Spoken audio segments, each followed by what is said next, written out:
আসসালামু আলাইকুম। এই গরমে মুরগিকে সুস্থ রাখতে এবং স্ট্রোক থেকে রক্ষা করতে আমাদের করণীয় কি আমরা এই ভিডিওতে খুব ছোট্ট আকারে আলোচনা করবো ইনশাআল্লাহ। তো আপনারা সকলেই জানেন যে টাইগার মুরগি হচ্ছে ওভারওয়েটের একটা মুরগি। এটা যেহেতু অতিরিক্ত ওজন থাকে যার কারণে হচ্ছে গরমের মধ্যে এটা স্ট্রোকের প্রবণতা অনেক বেশি থাকে। তো আপনারা প্রথমেই হচ্ছে মুরগিকে স্ট্রোক থেকে রক্ষা করতে হলে প্রথমে আপনারা হচ্ছে ফ্রেশ পানি দেওয়ার ব্যবস্থা করবেন। মুরগি যত বেশি ফ্রেশ পানি পাবে তত বেশি পানি খাবে। তো পানি যত বেশি খাবে তো মুরগি ইনশাআল্লাহ তত বেশি সুস্থ থাকবে।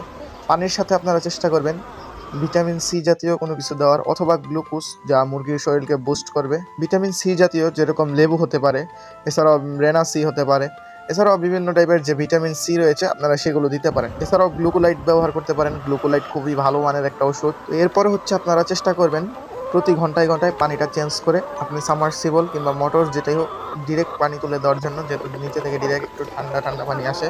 তো আপনারা হচ্ছে ওই ঠান্ডা পানি ফ্রেশ পানিটা দিলে আপনার মুরগি হচ্ছে পানিটা খাবে। আর চেষ্টা করবেন অতিরিক্ত দুপুরে খাবারটা না দেওয়ার।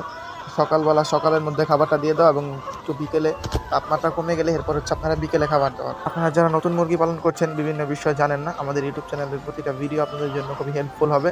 আপনারা আমাদের ইউটিউব চ্যানেলটিকে এখনই সাবস্ক্রাইব করতে পারেন।